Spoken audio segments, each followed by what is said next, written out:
ನಿನಗೆ ಬೇಕು ಅಂತಲೇ ಕಷ್ಟವನ್ನು ಸೃಷ್ಟಿಸುವವರು ಎಲ್ಲೆಡೆಯೂ ಇರುತ್ತಾರೆ. ಪ್ರತಿ ಕಡೆಯೂ ನಿನ್ನ ಬುದ್ಧಿ ಹಾಗೆ ನಿನ್ನ ಧೈರ್ಯ ಇವು ಮಾತ್ರವೇ ನಿನ್ನನ್ನು ಕಾಪಾಡಬಲ್ಲವು.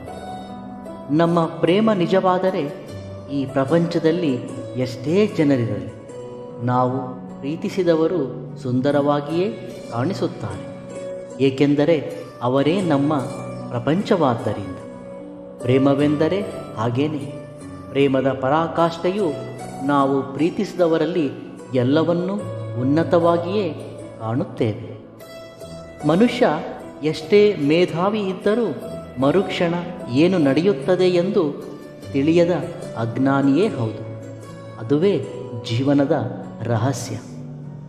ಮಕ್ಕಳಲ್ಲಿ ಜನ್ಮತಃ ಯಾವುದೇ ಗುಣಗಳಾಗಲಿ ದೋಷಗಳಾಗಲಿ ಇರುವುದಿಲ್ಲ. ತಂದೆ ತಾಯಿಯರ ಪ್ರವರ್ತನೆ ಆಲೋಚನೆಗಳು ನಿತ್ಯವೂ ಮಾತನಾಡುವ ಮಾತುಗಳು ನಮ್ಮ ಸುತ್ತಲಿನ ಸಮಾಜ ಮಕ್ಕಳಲ್ಲಿ ಒಂದು ಸಂಸ್ಕಾರವನ್ನು ಬೆಳೆಸುತ್ತದೆ. ಇದುವರೆಗೂ ನಾನು ದೇವರನ್ನು ನೋಡಿಲ್ಲವೆಂದು ಹೇಳಬೇಡಿ. ಕಷ್ಟ ಕಾಲದಲ್ಲಿ ಸಹಾಯ ಮಾಡುವ ಪ್ರತಿಯೊಬ್ಬರೂ ದೇವರಿಗೆ ಸಮಾನವೆಂದು ನೆನಪಿಟ್ಟುಕೊಳ್ಳಿ. ನನ್ನ ದೃಷ್ಟಿಯಲ್ಲಿ ಶತ್ರುವು ಕೂಡ ಒಬ್ಬ ಗುರುವೇ, ಏಕೆಂದರೆ ನಾನು ಮಾಡುವ ತಪ್ಪನ್ನು ಕೂಡ ಖಂಡಿತವಾಗಿ ಹೇಳುವುದು ಅವರೊಬ್ಬರೇ. ಕತ್ತಲಲ್ಲಿ ಮಾತ್ರ ನಕ್ಷತ್ರಗಳ ಒಂದು ಸುಂದರತೆ ಕಾಣಿಸುತ್ತದೆ, ಹಾಗೆ ಕಷ್ಟದಲ್ಲೇ ಜೀವನದ ಮೌಲ್ಯ ತಿಳಿಯುತ್ತದೆ. ಮನುಷ್ಯ ಇತರರೊಂದಿಗೆ ಮಾಡುವ ಯುದ್ಧಕ್ಕಿಂತ ತನ್ನ ಮನಸ್ಸಿನೊಂದಿಗೆ ಮಾಡುವ ಘರ್ಷಣೆ ತುಂಬ ದೊಡ್ಡದು. ಪ್ರತಿ ಬಾರಿಯೂ ನಿಂದನೆಗಳಿಗೆ ಸುಮ್ಮನಿರಬೇಡ. ಒಂದೊಂದು ಬಾರಿ ತಿರುಗು ಬೀಳು, ಇಲ್ಲದಿದ್ದರೆ ನಿನಗೆ ಬೆಲೆ ಇಲ್ಲದಂತಾಗುತ್ತದೆ. ಏಕೆಂದರೆ ಅವರ ನಿಂದನೆಗಳು ಯಾವತ್ತೂ ನಿಲ್ಲುವುದಿಲ್ಲ. ಒಳ್ಳೆಯತನ ಒಳ್ಳೆಯದೇ, ಆದರೆ ಒಳ್ಳೆಯತನ ಹೆಚ್ಚಾದರೆ ಖಂಡಿತವಾಗಿಯೂ ಮೋಸ ಹೋಗು. ಅತಿಯಾದ ಒಳ್ಳೆಯತನವು ಇತರರ ದುರುಪಯೋಗಕ್ಕೆ ಕಾರಣವಾಗುತ್ತದೆ. ಈಗಿನ ಸಮಾಜವು ಒಳ್ಳೆಯತನಕ್ಕೆ ಬೆಲೆ ಕೊಡುವುದಿಲ್ಲ. ಒಳ್ಳೆಯತನವು ಈ ಸಮಾಜಕ್ಕೆ ಹಾಸ್ಯಾಸ್ಪದವಾಗಿ ಕಾಣುತ್ತದೆ. ಈ ಕಲಿಯುಗದಲ್ಲಿ ಒಳ್ಳೆಯತನಕ್ಕೆ ಮೌಲ್ಯವಿಲ್ಲ. ಇಷ್ಟಕ್ಕೂ ಯಾರಿಗಾಗಿ ಈ ಒಳ್ಳೆಯತನ? ನಿನ್ನಷ್ಟಕ್ಕೆ ನೀನು ಒಳ್ಳೆಯತನದಿಂದ ಇರು ಅಷ್ಟೇ. ಅತಿಯಾದ ಮುಗ್ಧತೆ ಮತ್ತು ಒಳ್ಳೆಯತನವನ್ನು ಕೆಲವರು ದುರುಪಯೋಗಪಡಿಸಿಕೊಳ್ಳುವರು. ಒಳ್ಳೆಯತನದೊಂದಿಗೆ ಬುದ್ಧಿಯೂ ಇರಬೇಕು. ಈ ಸಮಾಜದಲ್ಲಿ ಬದುಕುವುದಕ್ಕೆ ಬರೀ ಒಳ್ಳೆಯತನವಷ್ಟೇ ಸಾಕಾಗುವುದಿಲ್ಲ. ಸರಿಯಾದ ಸಮಯದಲ್ಲಿ ಸರಿಯಾದ ಜಾಣತನವು ಮನುಷ್ಯನಿಗೆ ಇರಬೇಕು. ಕೆಲವು ಬಾರಿ ನಂಬಿಕೆ ಎಷ್ಟು ಬಲವಾಗಿ ಇರುತ್ತದೆ ಎಂದರೆ ಪೂರ್ತಿಯಾಗಿ ಮೋಸ ಹೋಗುತ್ತಿರುವೆವು ಎಂದು ತಿಳಿದುಕೊಳ್ಳಲಾರದಷ್ಟು ದೌರ್ಬಲ್ಯವಾಗಿರುತ್ತೆ. ಕಣ್ಣು ಇರದಿರುವ ವ್ಯಕ್ತಿಗೆ ಕನ್ನಡಿ ಎಷ್ಟು ಉಪಯೋಗಕ್ಕೆ ಬರುತ್ತದೆಯೋ, ಒಬ್ಬ ಅಜ್ಞಾನಿಗೆ ಒಂದು ಪುಸ್ತಕವೂ ಕೂಡ ಅಷ್ಟೇ ಉಪಯೋಗಕ್ಕೆ ಬರುತ್ತದೆ. ನಕ್ಷತ್ರಗಳು ಎಷ್ಟೇ ಇದ್ದರೂ ಕತ್ತಲೆಯನ್ನು ದೂರ ಮಾಡುವುದು ಒಂದು ಚಂದ್ರ ಮಾತ್ರವೇ. ಯಶಸ್ಸು ಅನ್ನೋದು ಅದೃಷ್ಟಕ್ಕೆ ಸಂಬಂಧಿಸಿರುವುದಿಲ್ಲ, ಬಹಳ ಯೋಚಿಸಿ ಮಾಡುವ ಕಾರ್ಯದ ಒಂದು ಫಲಿತ. ಕಾಲವು ಮನುಷ್ಯನನ್ನು ಪರಿಪೂರ್ಣ ಮಾಡುತ್ತದೆ, ಹಾಗೆ ಕಾಲವು ಮನುಷ್ಯನನ್ನು ನಾಶವೂ ಕೂಡ ಮಾಡುತ್ತದೆ.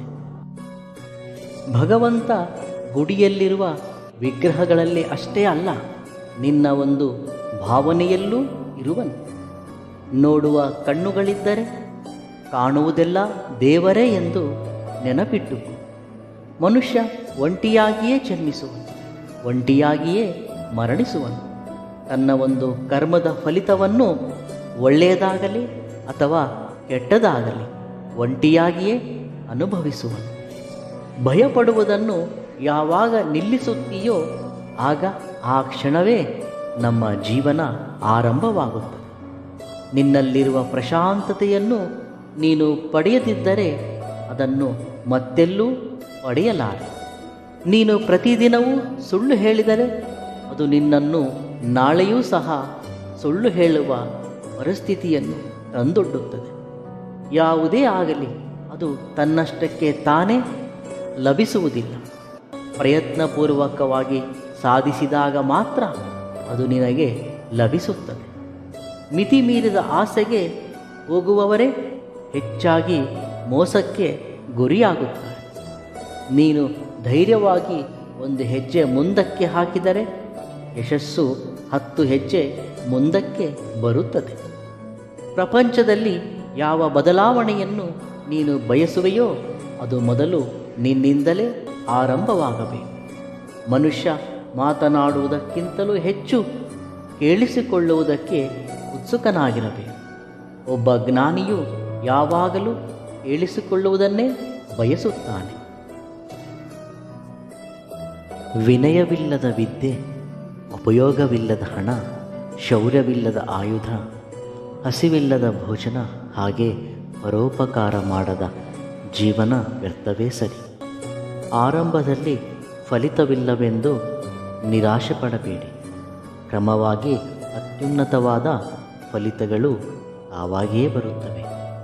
ಕೇವಲ ನೀನು ನಿರಂತರವಾಗಿ ಶ್ರಮಿಸಬೇಕಷ್ಟೆ.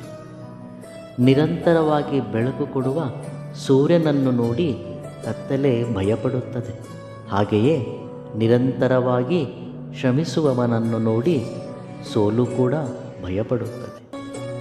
ಪ್ರೇಮ, ಪ್ರಾಮಾಣಿಕತೆ ಮತ್ತು ಮನಸ್ಸಲ್ಲಿ ಪರಿಶುದ್ಧತೆ, ಈ ಮೂರೂ ಇರುವ ವ್ಯಕ್ತಿಯನ್ನು ಈ ಪ್ರಪಂಚದಲ್ಲಿ ಯಾರೂ ಸೋಲಿಸಲಾರರು. ಒಂದು ಒಳ್ಳೆಯ ಉದ್ದೇಶದಿಂದ ಮುನ್ನಡೆದರೆ ಇಂದಲ್ಲ ನಾಳೆ ಯಶಸ್ಸು ತಪ್ಪದೇ ದೊರಕುತ್ತದೆ. ನಿಮ್ಮ ಯೋಚನೆಗೆ ತಕ್ಕ ಹಾಗೆ ನಿಮ್ಮ ಜೀವನ ನಿರ್ಮಾಣವಾಗುತ್ತದೆ. ನಿಮ್ಮನ್ನು ನೀವು ಬಲಹೀನರು ಎಂದು ಭಾವಿಸಿದರೆ ಬಲಹೀನರು, ಶಕ್ತಿವಂತರು ಎಂದು ಭಾವಿಸಿದರೆ ಶಕ್ತಿವಂತರು. ನಿರ್ಣಯ ನಿಮಗೆ ಬಿಟ್ಟದ್ದು. ಭಗವಂತನು ಯಾರ ಹಣೆ ಬರಹವನ್ನೂ ತಪ್ಪಾಗಿ ಬರೆಯುವುದಿಲ್ಲ. ಮನುಷ್ಯ ತನ್ನ ಆಲೋಚನಾ ವಿಧಾನ ಮತ್ತು ಜೀವನದಲ್ಲಿ ತೆಗೆದುಕೊಳ್ಳುವ ನಿರ್ಣಯಗಳಿಂದ ಸರಿತಪ್ಪುಗಳಾಗಬಹುದು. ಧೈರ್ಯದಿಂದ ಇರಿ, ಶಾಂತಿಯಿಂದ ಇರಿ, ಸಮಾಧಾನದಿಂದ ಇರಿ. ಖಂಡಿತವಾಗಿಯೂ ಎಲ್ಲವೂ ಒಳ್ಳೆಯದೇ ಆಗುತ್ತದೆ. ಇವೆಲ್ಲವುಗಳಲ್ಲಿ ನಿಮಗಿಷ್ಟವಾದ ಸೂಕ್ತಿಯನ್ನು ಕಾಮೆಂಟ್ ಮುಖಾಂತರ ತಿಳಿಸಿ. ವಿಡಿಯೋ ಇಷ್ಟವಾದಲ್ಲಿ ಸಬ್ಸ್ಕ್ರೈಬ್ ಮಾಡಿ ಮತ್ತು ಲೈಕ್ ಮಾಡಿ. ಧನ್ಯವಾದಗಳು.